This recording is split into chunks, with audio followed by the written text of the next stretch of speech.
ఇప్పుడు మనకు సరాసరిగా మనకు 2 తెలుగు రాష్ట్రాల్లో చూస్తుంటే మన నేలల్లో సేంద్రీయ కర్బనము యావరేజ్‌గా 0.3% ఉంది. ఈ 0.3% అయితే అతి తక్కువ రేటింగ్ అనమాట. అతి తక్కువ మోతాదు. దీనికన్నా గాని ఇంకా కొద్దిగా తగ్గిందంటే మన నేలలు ఎందుకు పనికిరావు అంటే మన సాయిల్‌లో ప్రాణం లేనట్టే. ఎప్పుడైతే సాయిల్‌లో లైఫ్ లేదో అలాంటి సాయిల్ మనకు రియాక్ట్ కాదు. మనం పంటలు పండించినా దాని నుంచి ఆశించినంత పెరుగుదల ఉండదు, దిగుబడులు ఉండదు. కాబట్టి రైతు స్థాయిలో ఏం చేయాలంటే ఎక్కువగా కెమికల్ ఫర్టిలైజర్స్, అగ్రి కెమికల్స్ అంటే పెస్టిసైడ్స్, ఫంజిసైడ్స్, గుళికలు ఎక్కువ వాడకుండా దాని మీదనే ఆధారపడకుండా వీలుంటే మీకు సేంద్రియ పదార్థాలు రకరకాల మనకు సోర్సెస్లో ఉన్నాయి. పశువుల ఎరువు ద్వారా కానీ లేకపోతే పచ్చిరొట్ట పైర్ల ద్వారా కానీ పచ్చి ఆకులు లేకపోతే మనకు కాన్సన్ట్రేటెడ్ కేక్స్ ఇట్లా రకరకాల ఇండస్ట్రీ వేస్ట్ ఫిల్టర్ మడ్డి కేకు పౌల్ట్రీ మాన్యూర్స్ ఇట్లాంటివన్నీ ఉన్నాయి. అవన్నీ వేసేదానికి వీలు ఉంటే తప్పకుండా వేస్తే మన సేంద్రియ కర్బనం పెరుగుతుంది.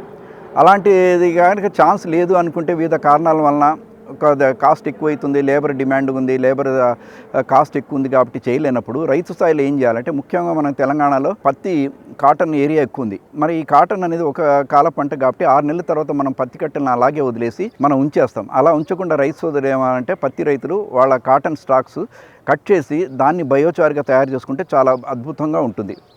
మనకు ఈ తెలంగాణలో ఏమో కట్టంగూరు నల్గొండ జిల్లాలో తపోవనం అనేది హై సోఫిస్టికేటెడ్లో ఒక బయోచార్ యూనిట్ స్టార్ట్ చేశారు.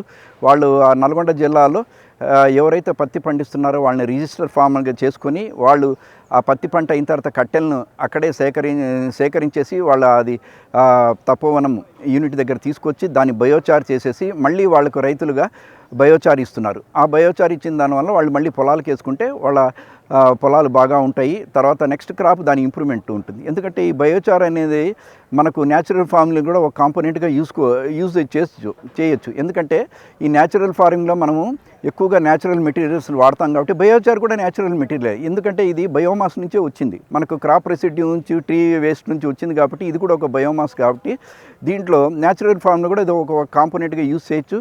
కాబట్టి బయోచార్ కూడా మనము ఈ మన వ్యవసాయంలో కూడా బయోచార్ యూజ్ చేసి మన నేలలను కాపాడుకొని మనం సేంద్రియ కర్బనం ఎక్కువ చేసుకుంటే ఎప్పుడైతే సేంద్రియ కర్బనం ఎక్కువ ఉంటుందో మనకు పనికొచ్చే సూక్ష్మజీవులు, ఫంగస్లు, ప్రోటోజోవాలు ఇట్లన్నీ ఎక్కువైనప్పుడు లేక వానపాముల సంఖ్య ఎక్కువైనప్పుడు మన సాయిల్స్ బాగుంటుంది. కాబట్టి రైతు సోదరులు ఎక్కువగా ఏమంటే మనకు సేంద్రియ ఎరువులు ఉంటే వాళ్ళు తప్పకుండా వేసుకోవాలా. దాని తర్వాత బయోచార్ అనేది కూడా ఒక అద్భుతమైన ఇప్పుడు వచ్చిన పదార్థం కాబట్టి మీ వ్యవసాయం చేసే వ్యర్థ పదార్థాలను తగలబెట్టకుండా బయోచార్ తయారు చేసుకొని మీ పొలాలకు వేసుకోండి.